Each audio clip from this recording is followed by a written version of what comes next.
Welcome back to The Price of Business. I'm your host, Kevin Price, talking to you about you and your business. Chris Kidd, he's with Chris Kidd Enterprises, chriskidd.com. And also, we've got David Wright. He's with Minor League Baseball. We're going to continue our conversation.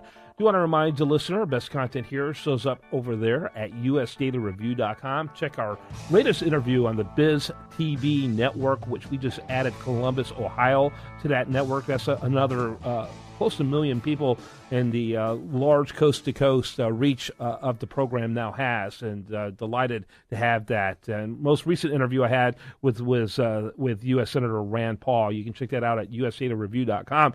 I'm going to go back to our conversation with David Wright. You know, there's this kind of this belief system out there, you know, is that everyone is working to get into AAA. AAA is where you want to be, the springboard into the major leagues. But the reality, from what I can see, is there's a lot of people that go through AA straight to AAA. I mean, straight to the major leagues, and it's almost like the AAA is filled with a lot of people who may be more of guys whose careers are almost done, rather than the guys ready to transition to the big time. I don't know. Kind of help us understand how all that looks.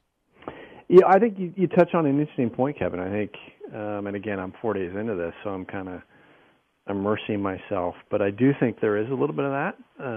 You know, you've got the up-and-coming players that are on kind of that springboard to the big leagues, and then you've got the players that are very, very accomplished that, you know, make an incredible career out of the AAA side of the game. So again, I think it varies, but I think it's a pretty clear observation that you made. Interesting, because I've seen a lot of that. When I see someone, you know, this is his first major league game. Well, where was he last? He was in a AA team, not a AAA team. Yeah, that's it's right. Kind of an interesting, you know, I just noticed that over time. Chris? Well, David, a little while ago you were talking about like the ownership and stuff, and I know, you know, like with the NBA and stuff like that, a lot of times you'll see, you know, owners owning either, you know, multiple teams that are like maybe the D League or the WNBA or something. Do you see any of that within minor league baseball? Or are they totally different owners, and what kind of things do you see differently from some of the owners there? Yeah, it's a couple of things, Chris. I think you absolutely see major league owners own minor league teams. It's extremely prevalent, obviously, in the AAA and AA side of things. The other interesting thing is you do have ownership groups that have that own multiple teams. Now, there's obviously rules and regulations. You can't own two teams in the same league, but you know that is quite common. You know, throughout the 160 clubs. So you do see ownership groups that see great value in owning, you know, a club in the Southwest and a club in the Northeast. And again, it speaks to the kind of the progressive nature of many of these folks. You know, they see an incredible business opportunity. Mm-hmm. You know, and also somewhat unique. You know, the owners aren't bearing the cost of the player salaries. So when you think about it from a business standpoint, you know, that's a pretty enticing business model if you're an owner that wants to own a professional club, that wants to give back to the community, that wants to do good, and by the way, run a really good business. And I think there is case study after case study of success stories. I mean, you look at a club like the Dayton Dragons. I believe they're a AA club. They've sold out every game for something like 10 years. Yeah. So you talk about relevance in that market. You know, if you're an 11-year-old kid, guess what? You're very, very familiar, and chances are you've been to a Dayton Dragons game, and your family and your friends, and I mean, it is ingrained in that community. So from a marketing standpoint, you couldn't ask for a better situation.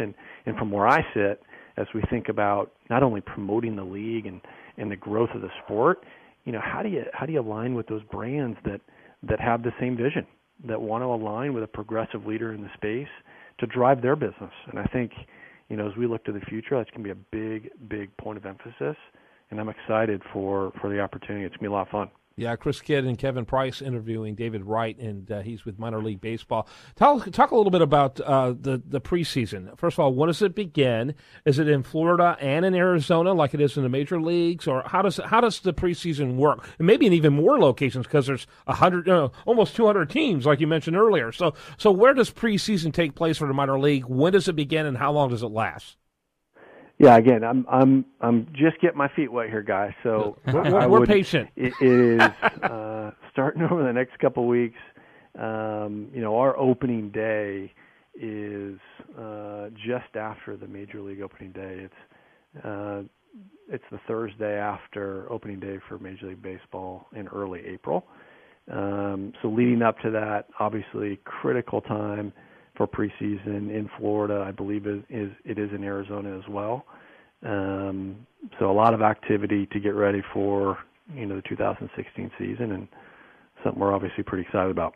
Well, David, you one thing that you've mentioned a couple times is and certainly this kind of your area of expertise in the marketing with minor league baseball. One thing that I notice is the entertainment side of everything is just on a whole nother level. When you go to a minor league baseball game, I mean, there's something going on every single inning. In between, in the middle of the innings, there's always something going on. There's stuff to do at the parks, and I mean, it's like an amusement park at some of these places. Not just you're not just going to see a baseball game, but there's so much stuff to do. Talk a little bit about that. 100%. I mean, it's an event, right? It's an event in a safe environment. And by the way, there's a great baseball game going on. So when you combine, a great product on the field with an incredible and fun environment, it's an incredible experience for the entire family. And we've done a lot of research, and it's amazing just the connectivity and the memories that these fans have. And since my announcement and coming on board, I can't tell you how many people have reached out to tell me their own personal story, from their local hometown team and what they remember from, maybe when they were 8 or 12 or 26, and I think we all have those stories, and that really makes it really special and something that, is going to be around for an awful long time and is always going to have a place in sport and entertainment. Okay, for all the reasons that Chris just said, but plus what you just said about the quality of the game itself, I love minor league baseball. I always have. I always figure out how to go to a couple of games every year, and sometimes that's not as easy because I get unlimited, it seems like, access through friends and stuff to the Astros and that type of thing. I get a lot of access to that type of thing. And so, but I love minor league baseball. Those guys are still hungry. They still know that they're, what they've got to do in order to get to the next level. They're trying to get to that next level. They don't have that jagged edge. Oh, wait a minute. Next year my contract's up. I better conserve my energy this year attitude that I think I see, on the top level. And so I'm a huge fan of minor league baseball. And what we're going to do is we're going to get you back on, hopefully fairly soon, so we can test your knowledge more than someone who only had 4 days, which I think you did a great job, David, with that. Well, hey, Kevin, I will accept that challenge. So I look forward to it, and I really appreciate you guys, your support and interest in minor league baseball. I look forward to staying in touch. You bet. MILB.com. Chris Kidd, he's at ChrisKidd, KIDD.com. And I'm Kevin Price. Remember to check out our show on the Biz TV network this Sunday. Interesting one about the problem in academics and higher learning and much more. Have a great day. Spend it wisely right here on this station.